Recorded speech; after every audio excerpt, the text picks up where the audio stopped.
Em, Sí, de hecho puede poner la imagen de inicio y vamos conversando un poquito, aclarando ciertos detalles de definición, ¿no? Perfecto, eso es lo que voy a hacer. A ver, voy a compartir mi pantalla.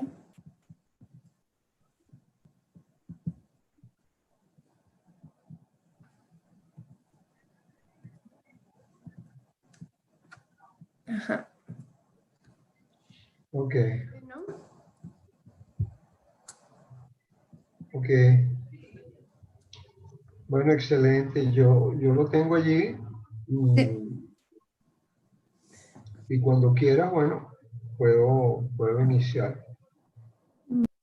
Piano, piano, dando, por lo menos primero agradeciendo el trabajo que ustedes están haciendo. Eh, Primero, el trabajo que tú has hecho conmigo, María Corina, que te agradezco enormemente porque por primera vez estoy trabajando en dos plataformas diferentes a la vez, ¿no?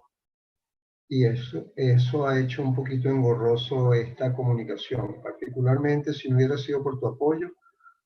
María Corina, dudaría mucho que estuviera aquí con todos ustedes. También, bueno, evidentemente a Diana, la, la que nos apoya en Cumbre Blanca, Venezuela, y la gran promotora de esta idea de Cumbre Blanca, Colombia, México, Venezuela y aparentemente Chile dentro de poco, que es Marcela. Me pidieron el favor y yo con todo agrado comparto este tiempo aquí con ustedes porque voy a hablar sobre algo que me apasiona, que es el tema de las expediciones. Y bueno, de hecho, mucha gente cuando uno habla de expediciones, se imagina unos individuos como Ra yendo a escalar una montaña. Y digamos que una expedición no es solamente ir a escalar una montaña, porque de hecho, cuando se empezaron a organizar estas grandes expediciones, en principio tenían un motivo básicamente militar, ¿no? Expediciones viejas que eran del siglo XV, inclusive antes, expediciones de romanos, griegos, que iban a apoderarse de territorio. Eh, Eso daba origen a una cierta logística, a un cierto tipo de movimiento, que después esto fue tomado evidentemente, por científicos y finalmente, a partir del siglo pasado, a principios del siglo pasado, de los años 20, 1920, esas expediciones científicas fueron dándole paso a expediciones de exploración, deportivas, de aventura. Y hoy por hoy, con la facilidad de los medios de comunicación, evidentemente ya han surgido diferentes nombres que hacen diferencia entre lo que puede ser una expedición, lo que puede ser un trekking, lo que puede ser una excursión, ¿no? Sin embargo, hay algo que caracteriza a este nombre particular de expedición y es algo que tiene que ver básicamente con la logística, ¿no? Primero, la logística y segundo, las zonas que se van a visitar. Son zonas remotas, son zonas agrestes, que sin embargo, a pesar de lo remotas que puedan ser, hoy por hoy, se pueden utilizar apoyo, bien sea a través de porteadores, de animales de carga, inclusive de métodos aéreos, como muchas veces se realizan las expediciones científicas, porque las expediciones científicas muchas veces necesitan equipos de peso, necesitan equipos que funcionen con electricidad y eso obliga precisamente a los organizadores a tener que utilizar recursos mucho más sofisticados, como es el caso de recursos de traslado aéreo, helicópteros, aviones, etcétera, ¿no? Eso frecuentemente lo podemos ver, especialmente en áreas muy remotas, como es el caso del Amazonas, como es el caso de otros lugares en Islandia, Australia. Y esa es una de las características fundamentales. Una vez que tenemos en cuenta este concepto, podemos ir desarrollando el tema, que yo creo, no sé qué me dice María Corina. La mecánica creo que va a ser al final de lo que yo les diga, vamos a tener un timing para preguntas y consultas y observaciones.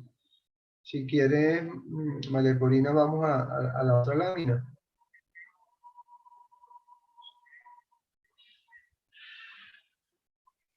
No sé si María Corina me está escuchando. Me disculpan un momento.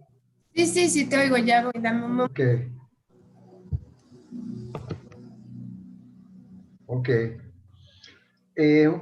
Un poco para empatarnos con lo que les estaba comentando. Cuando hablamos de expediciones, precisamente hay que concentrarse en varias cosas. ¿Para qué vamos a hacer nosotros expediciones? Las expediciones pueden ser mixtas, es decir, en una expedición militar puede haber elementos involucrados que tengan que ver con deporte. De hecho, hay expediciones que con el objetivo de conquistar, por ejemplo, en este momento hay una expedición china en el lado norte del Everest que va a intentar realizar una nueva medición de la altura del Everest. Y esa expedición es una mezcla entre algo militar y algo deportivo. A eso me refiero, ¿no? Entonces, en la medida que tengamos el objetivo claro, porque cuando uno hace una expedición, uno evidentemente tiene que involucrarse como si esto fuera un proyecto. Es decir, uno tiene que ver qué recursos tenemos, qué cosas nos hacen falta, y con eso, evidentemente, estudiar el lugar hacia donde vamos, porque el tema de la información es vital cuando uno está organizando un proyecto de este tipo. En ese sentido, para precisamente calcular los recursos y lo complicado que va a ser llegar al lugar donde nosotros tenemos planteada la expedición, es importante que nos informemos de aspectos topográficos y facilidades de acceso. ¿Cómo así? Bueno, hoy por hoy hay aplicaciones, hay programas en computación que inclusive desde el punto de vista satelital pueden estudiar con una impecable certeza el lugar para donde vamos y tratar de encontrar información de personas que hayan ido antes que nosotros y nos aclaren ciertas dudas que podamos tener. Otra cosa vital en este tema cuando organizamos una expedición es ver qué posibilidades de transporte tenemos para llegar al lugar donde nos estemos haciendo el planteamiento. Y hay una cosa muy importante, ya lo vamos a ver más adelante con unas imágenes, en qué época del año vamos. Vamos a poner un caso, el caso de Venezuela. Nosotros sabemos que en Venezuela tenemos una temporada de sequía y una temporada de lluvia. Sabemos que la temporada de sequía va entre diciembre y el mes de mayo. Y sabemos que la temporada de lluvia empieza fuerte a partir del mes de junio y se prolonga hasta finales de septiembre. Entonces, cuando nosotros hacemos estos cálculos, evidentemente tenemos que tomar en cuenta qué tipos de equipos vamos a llevar, porque hay cosas que tenemos que proteger, especialmente si llegamos, digamos, una expedición que implique la filmación de un documental sobre, bien sea científico, deportivo o militar, o inclusive sanitario. Si tenemos que llevar equipos de filmación, equipos electrónicos, deben estar totalmente herméticos si vamos en época de lluvia. Hay otro aspecto que no podemos descuidar y es prioritario, que es el tema de la legislación. Voy a un ejemplo muy práctico. En Venezuela, la mayoría de estos lugares remotos donde se realizan expediciones de cualquier índole, son lugares que están dentro de parques nacionales. Los parques nacionales tienen una legislación muy fuerte, especialmente aquí en Venezuela. Y se requiere la tramitación de permisos, bien sea para filmación, bien sea para recolección de especies, bien sea para escalada en lugares particulares, por ejemplo, como es el caso del Aullantepui, como es el caso del Roraima, porque muchas veces también hay un detalle cultural que hace que la persona que vaya a realizar una actividad tenga que respetar ciertos lapsos de tiempo y ciertos aspectos culturales que hay en las regiones. Voy a un caso muy especial. En Estados Unidos hay una montaña que se llama la Torre del Diablo, Devil Tower.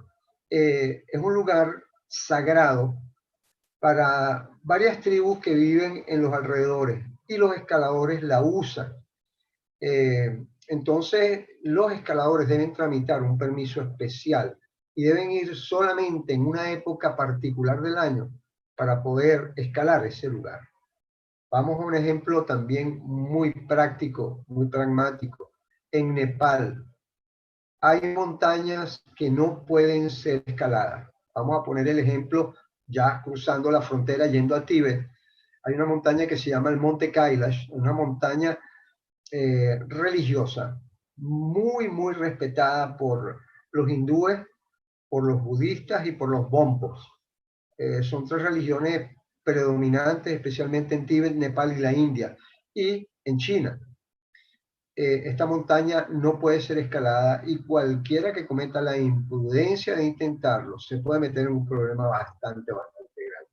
Entonces, como ven, lo que simplemente quiero es aproximarlos a esos detalles que muchas veces nosotros olvidamos y son los que van a determinar que lo que estamos organizando nos salga bien o nos salga mal. Si quieres, Marco, podemos pasar a la siguiente imagen. Efectivamente, las expediciones, según el concepto, la podemos clasificar tradicional, ligera, comercial. ¿Por qué digo comercial? Porque, bueno, evidentemente hay implicaciones que los organizadores, como es el caso de grandes agencias de viaje en Nepal, se encargan de todo el protocolo, desde el punto de vista de elaboración de permisos, desde contratación de personal, contratación de vuelos, helicópteros de rescate, etcétera, etcétera. Eso es una expedición comercial. Yo voy a un caso muy particular. Cuando hubo el accidente en 2005, creo, 2006, en el Everest, se hablaba de una expedición comercial. Ellos simplemente, hoy por hoy también se suele hacer, las personas van a la montaña, llegan a Katmandú y la agencia que está organizando la expedición pone a la persona en el lugar y esa persona se encarga simplemente de escalar. Se tiene que olvidar de toda la parte logística. Una expedición tradicional, bueno, es aquella que nosotros consideramos en la cual los montañistas o los militares o los científicos se encargan de toda la organización. Simplemente se dividen las labores, uno se encarga de la parte cinematográfica, otro se encarga de la parte administrativa, recolección de fondos, pago de facturas, y otras se encargan inclusive de tramitación de permisología, contratación de vuelos, etcétera, etcétera. Y una expedición ligera es lo que hoy por hoy se conoce como expedición alpina. Se reúnen personas con recursos mínimos, y esas pocas personas se encargan, todas ellas, bien sea de manera conjunta o bien sea encargando a cada uno de algún tópico en particular. Según el objetivo, ya lo dijimos cuando estábamos comenzando, pueden ser deportivas, científicas, militares, y hay unas que faltan aquí, que son las expediciones sanitarias.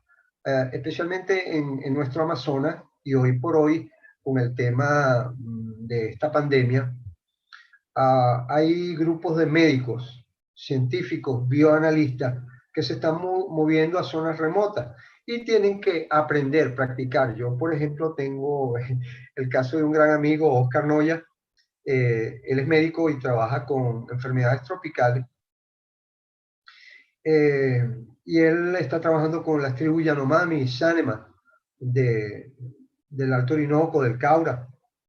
Y él ha tenido que aprender a trabajar con paracaidismo para entrar en las tribus, ha tenido que aprender a hacer maniobras de rappel para poder bajar desde los helicópteros e inclusive para poder trasladar a personas que tienen brotes palúdicos o están enfermos con malaria, tenerlos que llevar a centros asistenciales y hacer las recolecciones de las muestras.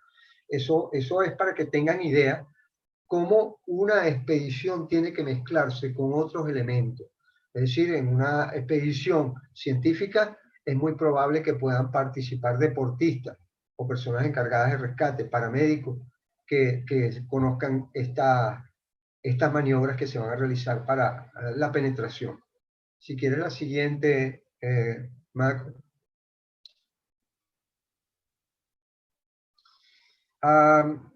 Hay campamentos. Cuando nosotros nos estamos moviendo a zonas remotas, evidentemente muchas veces no llegamos en un solo día. Vamos a poner el caso del Everest, ¿no? Lo lógico es ir aclimatándose. Yo voy a hablar del día de hoy, ¿no? Quiero hablarle de expediciones que tenían que mandar la carga por barco desde Europa y eran expediciones que duraban hasta 6 meses, porque los equipos llegaban a la India, de la India se movían hasta, hasta las fronteras con Nepal, tenían que cruzar Nepal y finalmente llegar al lugar donde iban, bien sea los Annapurna, bien sea la zona del Everest, el Khumbu, etc. Esos eran campamentos sistemáticos, organizados, es decir, tenían que ir moviendo todo lo necesario, aparatos médicos, plantas eléctricas, equipos de seguridad, etcétera, etcétera, ¿no? Y eran campamentos complicadísimos. Por otro lado, hay campamentos asistemáticos o espontáneos que tienen que ver más con expediciones ligeras y de estilo alpino. Es decir, las personas cargan una pequeña carga, una carpa muy pequeña que no pese casi, poca comida, y van moviéndose, y en la medida que vayan consiguiendo un lugar donde poder acampar, las personas van acercándose poco a poco a su objetivo. En la foto podemos evidentemente ver inclusive unas carpas colocadas al lado de una carretera, como es el caso del campamento base del Everest en el lado tibetano, lado chino, donde pueden llegar hasta camiones. Llevan, depositan la carga ahí, hay un campamento con carpa hospital, con comedores, etcétera, etcétera. Y en la foto de arriba pueden ver un campamento espontáneo, es decir, lo que conocemos con el nombre de vivac, en un descenso por la pared del Salto Ángel, Ollantaytambo, aquí en Venezuela. Si quiere, Marco, la siguiente. Un poco para complementar la foto que vieron, evidentemente aquí hay una expedición para bajar por el Salto Ángel. Es una expedición que lleva aproximadamente un total entre 9, 12, 13 días, dependiendo de las personas que la realicen. Hacen falta equipos muy especiales. Nosotros en este caso, precisamente el de las fotos, pueden ver una repisa donde se puede realizar un campamento en la foto de la izquierda, y en la foto de la derecha técnicas especiales que hay que utilizar para llegar y para realizar ese objetivo.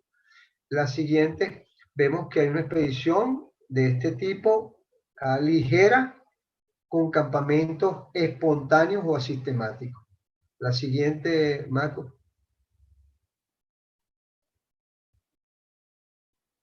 Y esto es un trekking. Al mismo lugar, a Ollantaypuy, pero con otro tipo de objetivo, con otro tipo de personas, y simplemente para llegar hasta un lugar donde cualquier persona en condiciones físicas aceptables puede llegar. Fíjense que hay inclusive niños, y a pesar de tener que realizar campamentos, y es una expedición sistemática, organizada, donde todos los recursos están en manos del que está organizando la expedición. Si quieres la siguiente, Mac.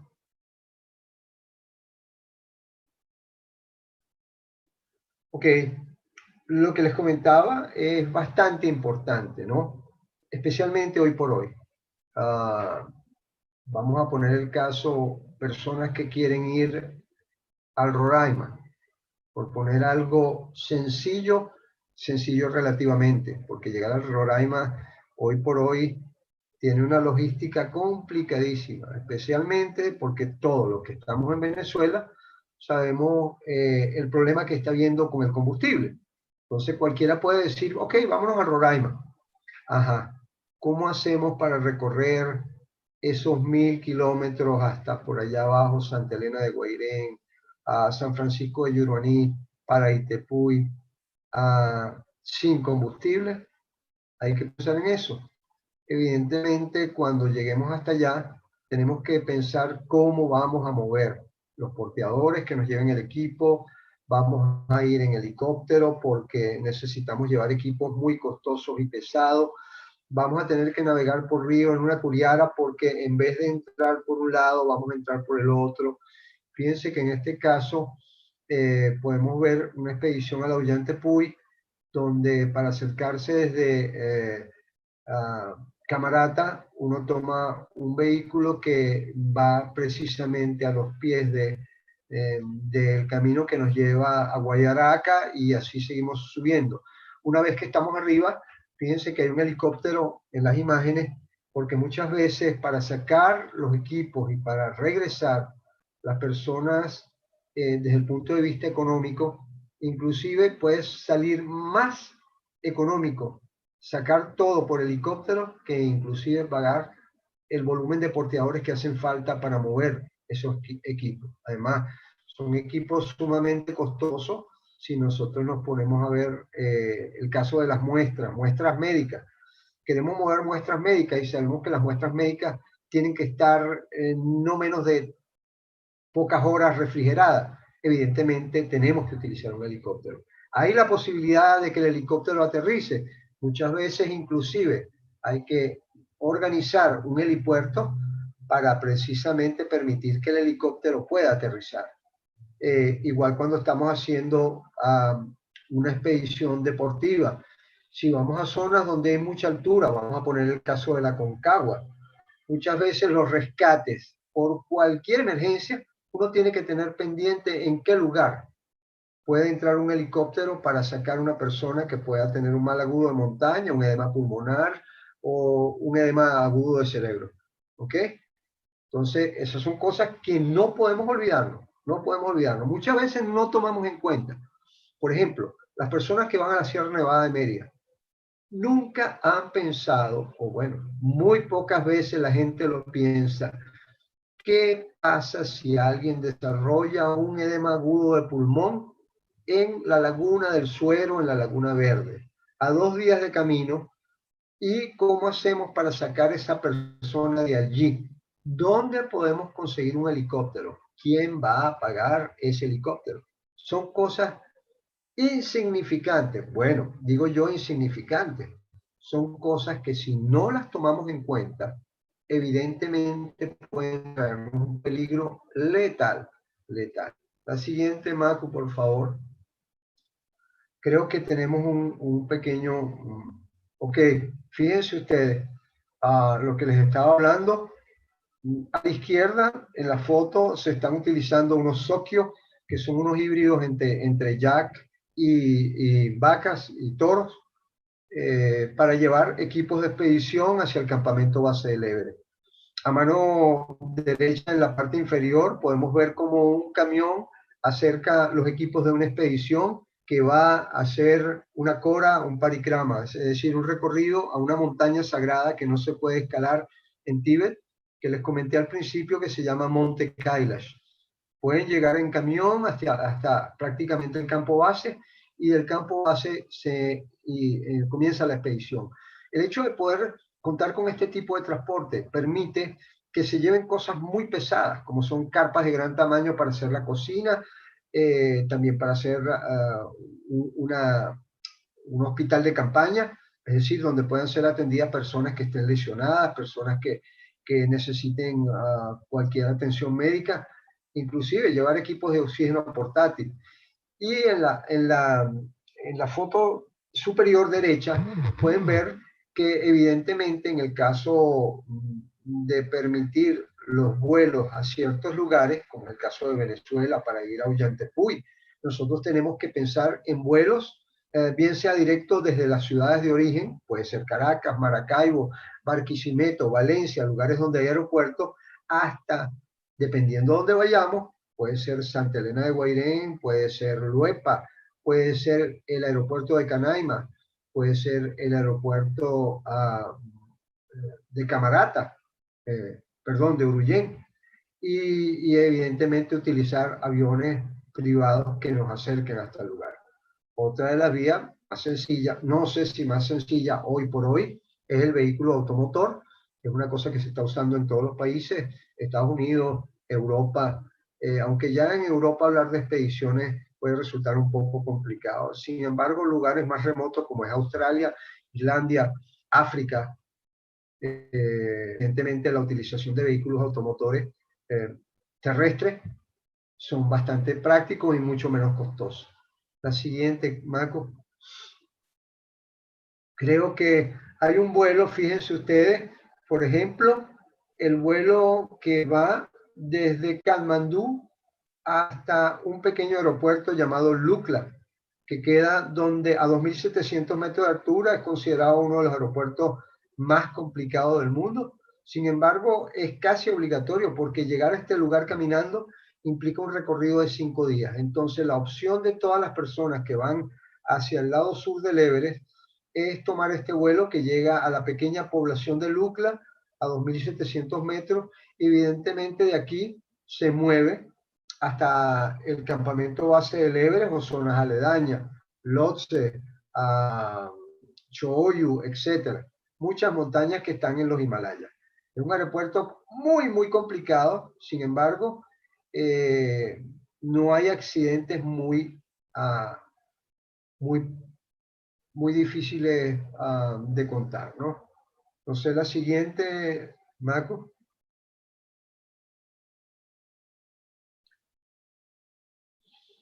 Creo que hay otro pequeño video que es el de la utilización de animales de carga, como es el caso de los yak, especialmente cuando uno llega a cierta altura, uno tiene que entender que los animales que mejor se mueven, fíjense ustedes, esta es la misma ruta que vieron anteriormente los soquios moviéndose. Sin embargo, a partir de 4.000 metros de altura, los soquios no se mueven tan bien como es el caso de los yak. Entonces hay que cambiar.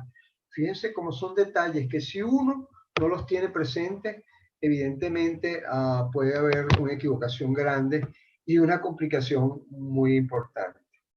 Otra cosa que tenemos que tener en cuenta es que a pesar de tener lugares muy próximos, yo voy a usar el ejemplo venezolano, los lugares son totalmente diferentes.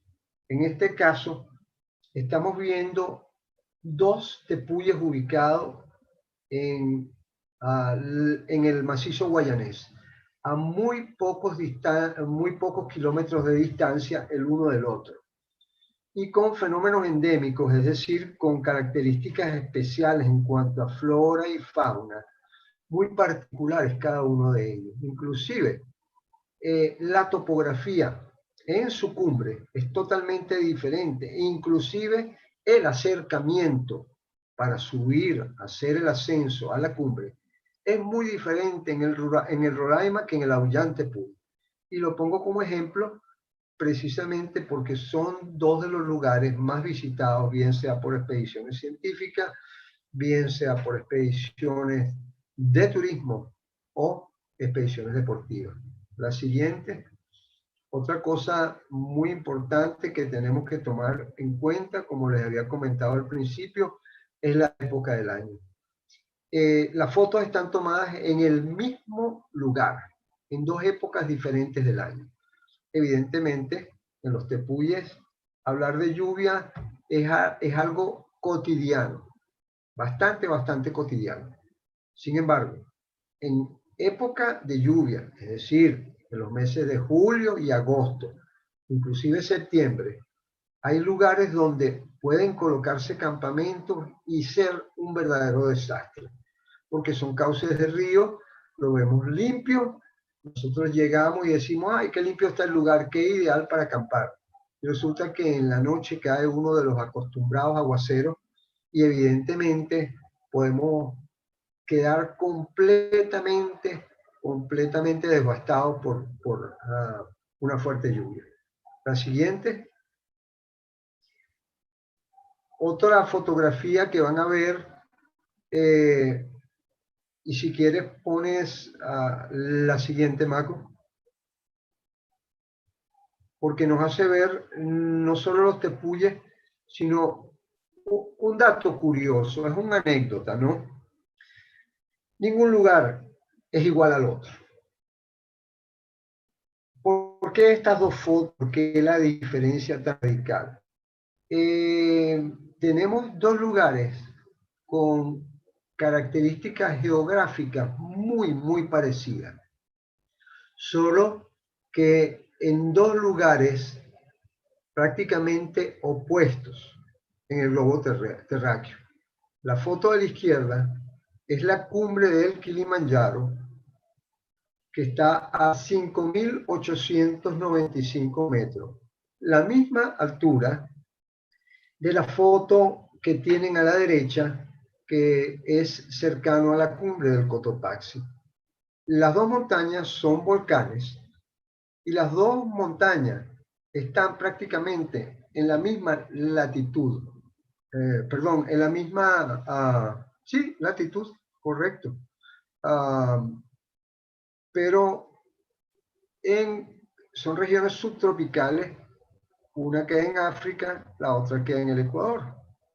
Y fíjense ustedes la diferencia. Yo cuando fui por primera vez al Kilimanjaro, en Tanzania, la foto de la izquierda, y pregunto a las personas que nos estaban organizando la expedición si tenía que llevar equipo para escalar en nieve o hielo.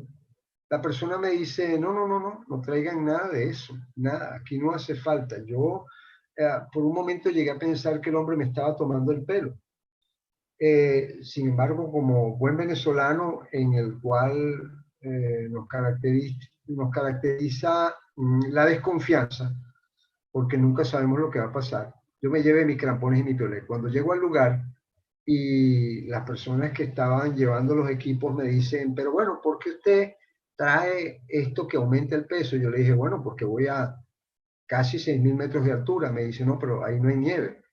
Bueno, en efecto, llego a la cumbre y me doy cuenta que la gente tenía razón.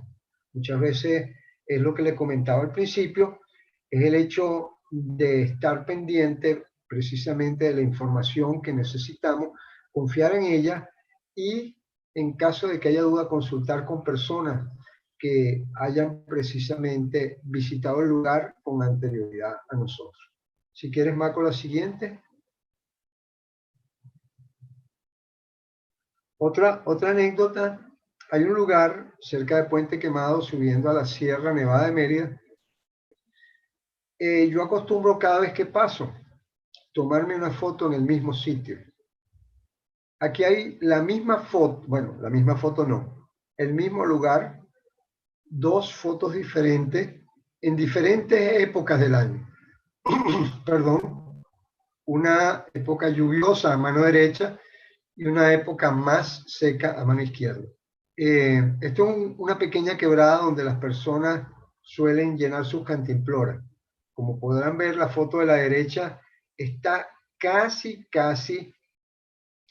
en el límite de la posibilidad de movimiento por la crecida de la quebrada en época lluviosa del año. Puedes poner la siguiente si quieres, Mac.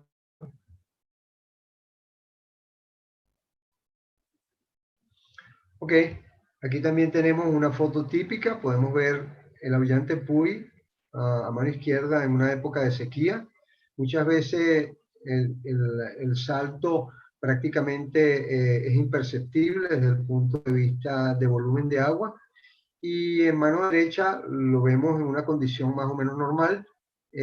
A veces ese volumen de agua se triplica, se hace muchísimo más voluminoso por el hecho de que en su cumbre puede estar lloviendo con una fuerza increíble.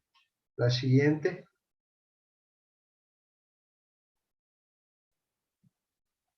Ok.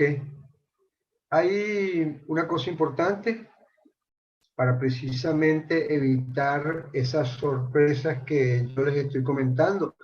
Una vez que nosotros salgamos, es mala costumbre, por lo menos aquí en Venezuela, no guardamos la información y eso hace que otras personas no se enteren de la condición en que está el lugar, de los lugares posibles de campamento. Ese material es la mejor información que podemos tener para organizar las expediciones siguientes.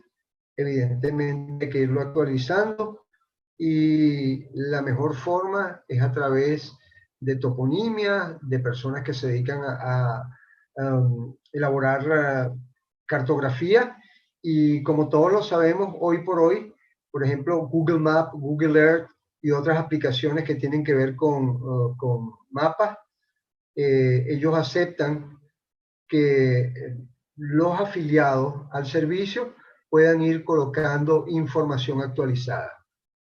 Hay dos cosas que tienen que ir de las manos: la información y la expedición.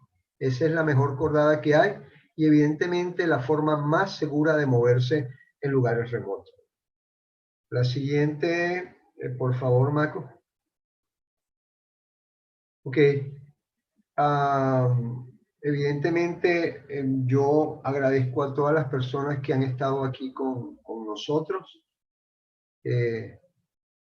Gracias en nombre de todo el equipo de Cumbres Blancas Venezuela.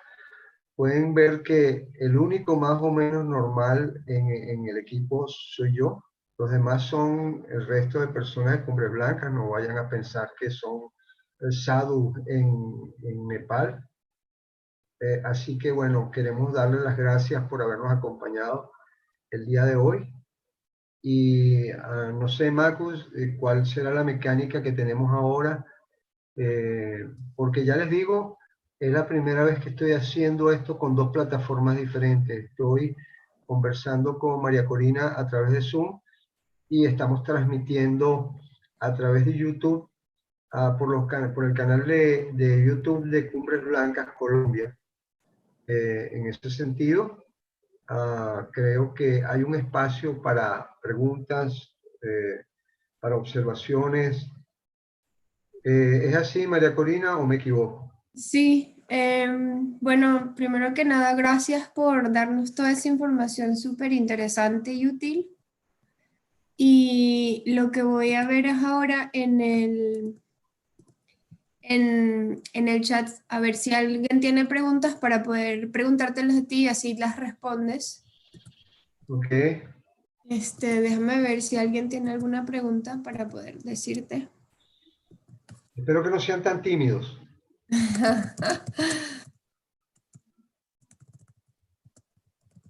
Inclusive alguna observación, Sí. alguna aclaratoria.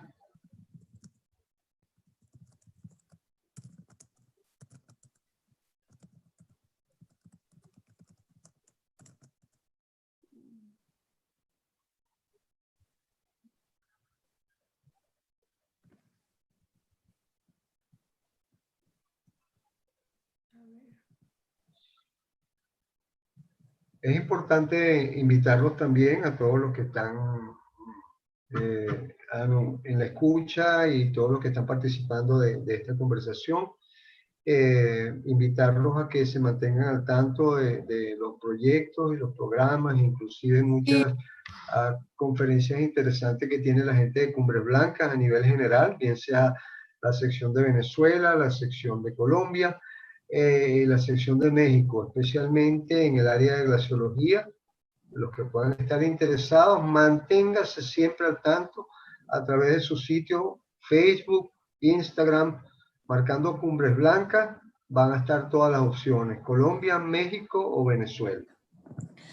am, sí, también lo que iba a decir era que, bueno, esta es la primera charla que estamos organizando y vamos a seguir organizando más, porque tenemos el canal de México, Colombia, Venezuela, Chile y luego Perú.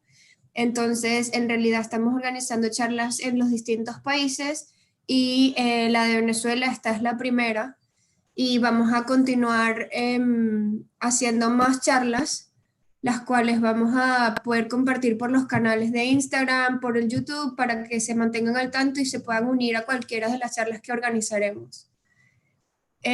Ajá, por aquí hay unas preguntas, Alfredo. Ajá, con mucho gusto. Te voy a hacer la primera pregunta. Es, de todas tus expediciones, si tuvieras que escoger una, ¿cuál repetirías?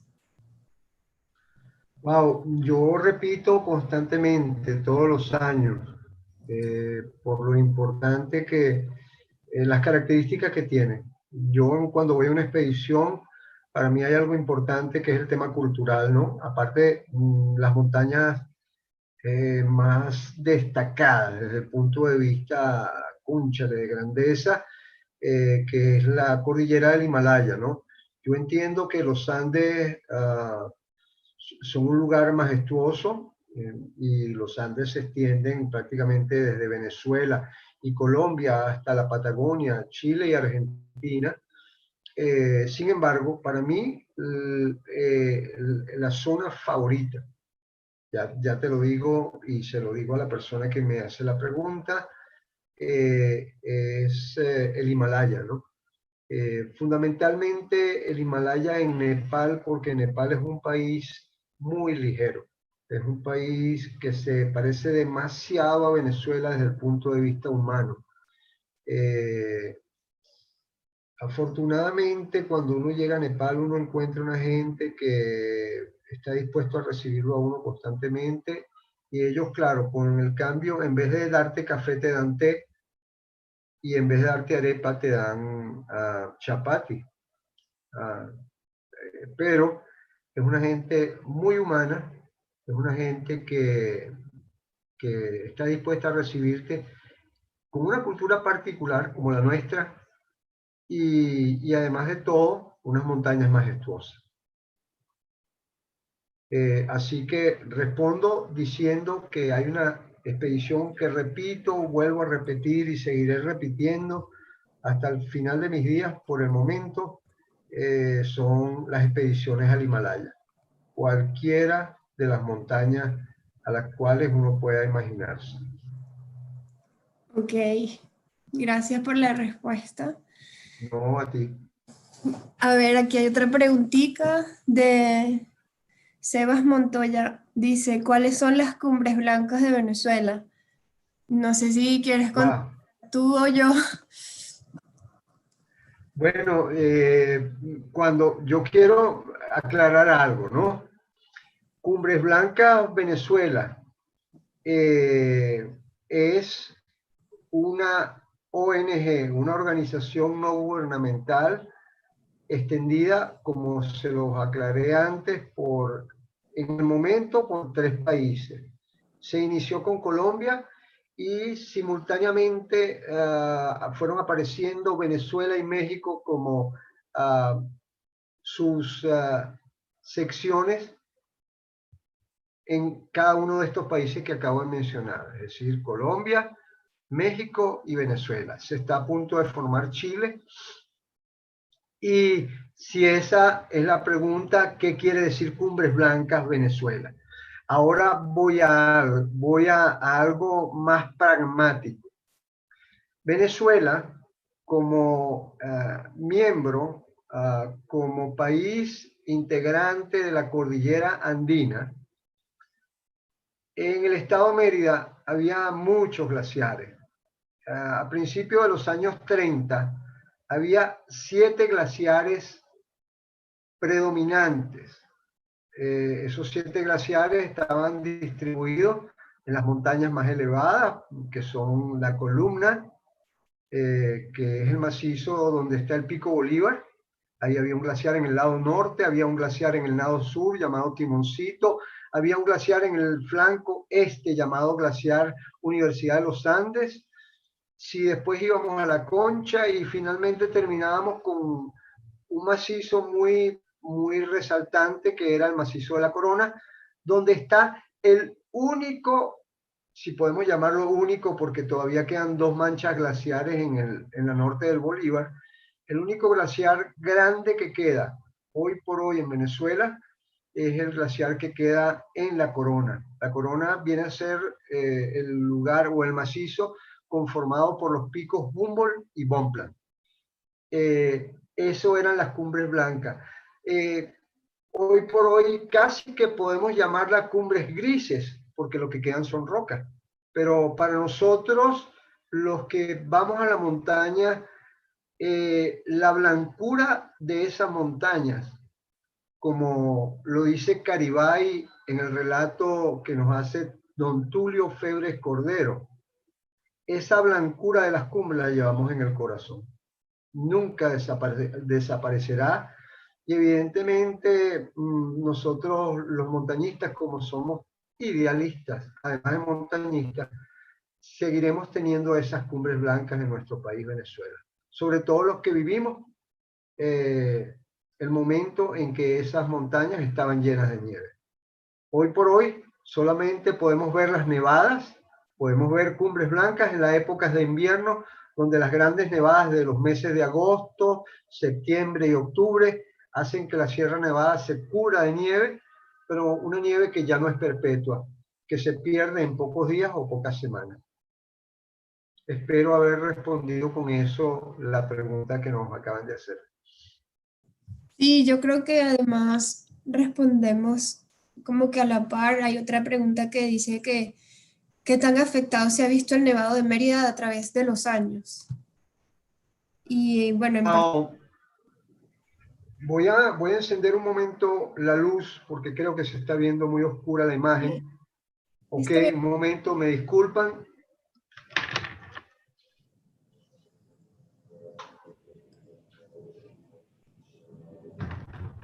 Creo que la cosa cambió. No Sí, es ahora que yo sí. quiero que me vean, porque no creo que sea tan bonito así como para que me tengan que ver.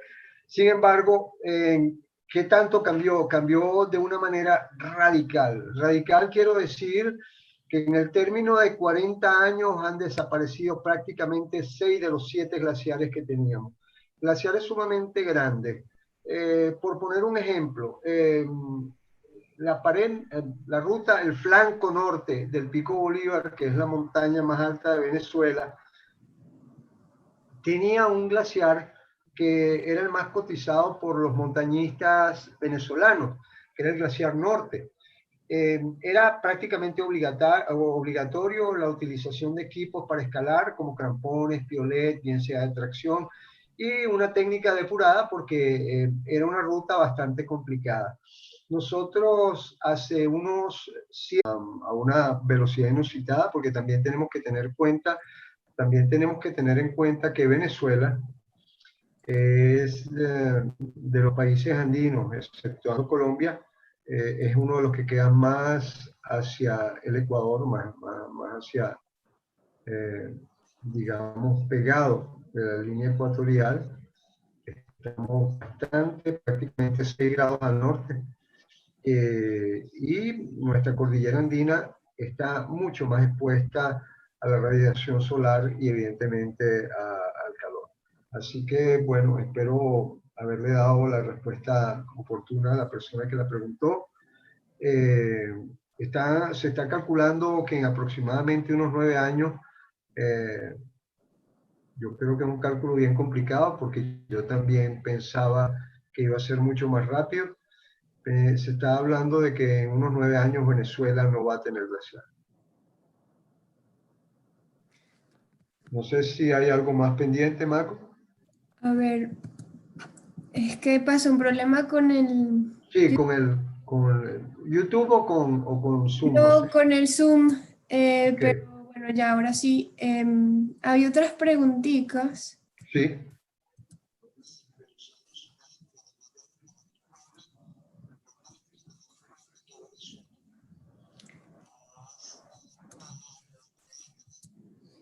A ver, em,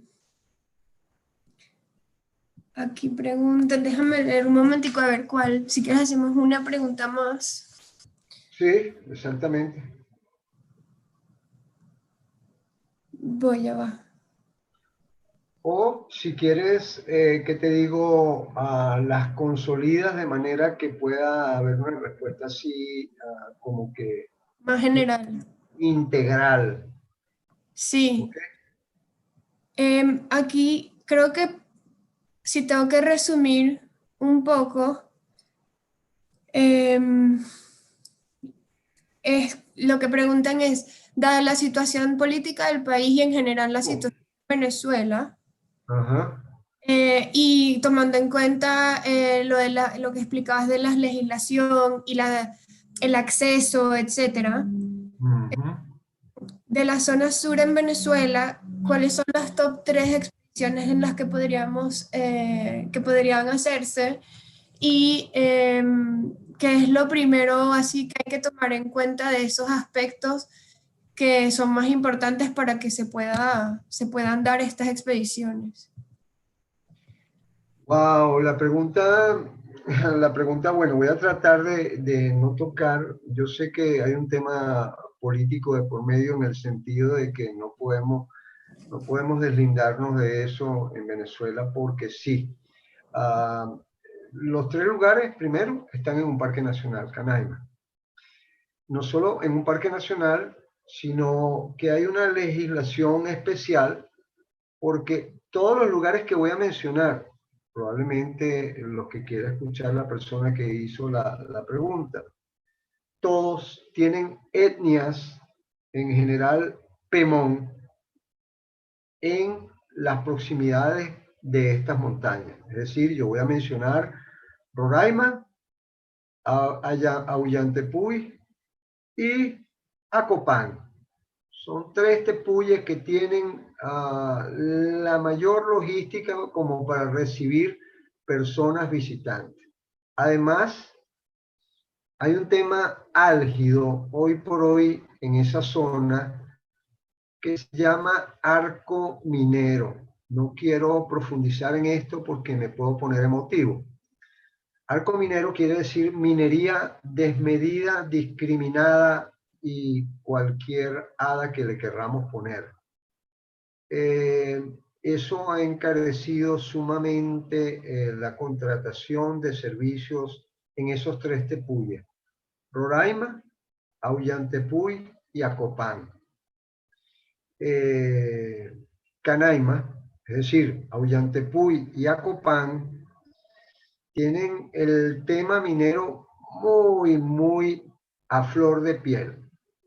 Hay un campo cerca de Aullantepui que se llama Campo Carrao y hay unas explotaciones mineras en el sector de la Copán que se están tratando de detener. Esos aspectos son dignos de tener en cuenta. Si ponemos el caso del Roraima, tenemos que pensar que es el tepuy más accesible, eh, por el caso de tener la Transamazónica a pocos kilómetros y tener una infraestructura que se ha desarrollado durante muchos años, que está destruyéndose a pasos agigantados por, por, los, por, los, por lo que les acabo de comentar, ¿no? Eh, entonces, hoy por hoy, las expediciones al sur, hay básicamente lo más importante es transporte.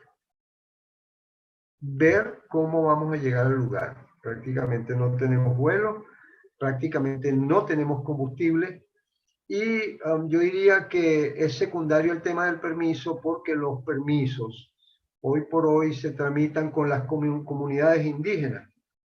Porque, bueno, así el gobierno ha determinado que los indígenas son los gobernantes de esos sectores. Entonces hay una especie de límite entre quién es la autoridad verdadera en un parque nacional.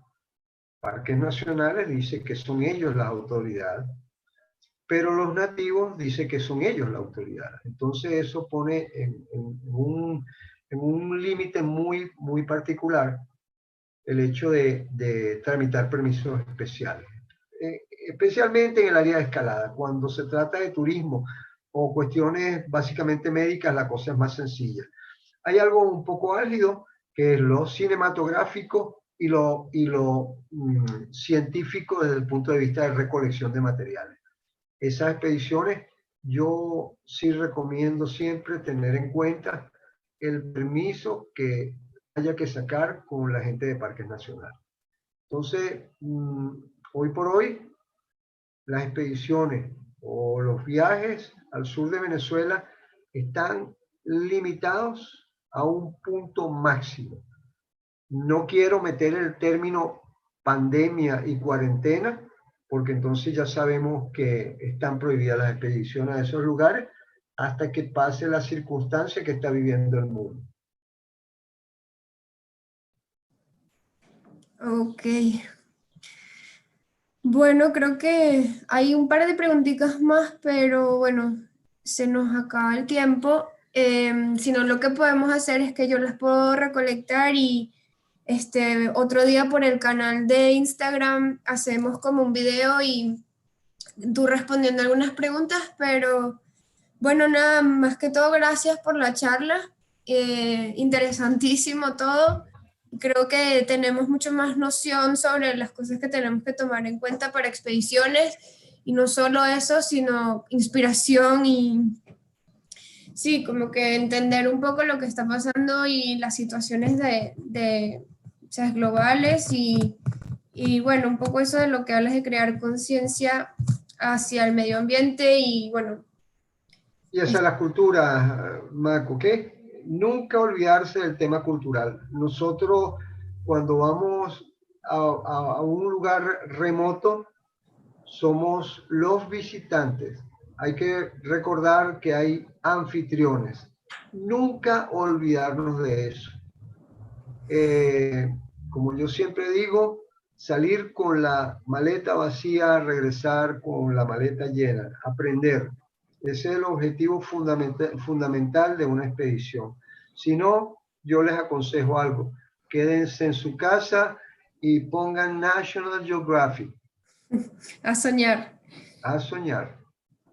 Así que bueno, gracias Marco por toda tu ayuda, gracias a las personas que estuvieron acompañándonos durante este tiempo y bueno, Sí. como siempre, yo los quiero mucho.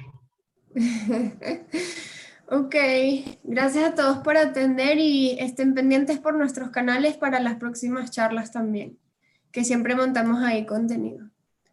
Chao. Chao. Marco.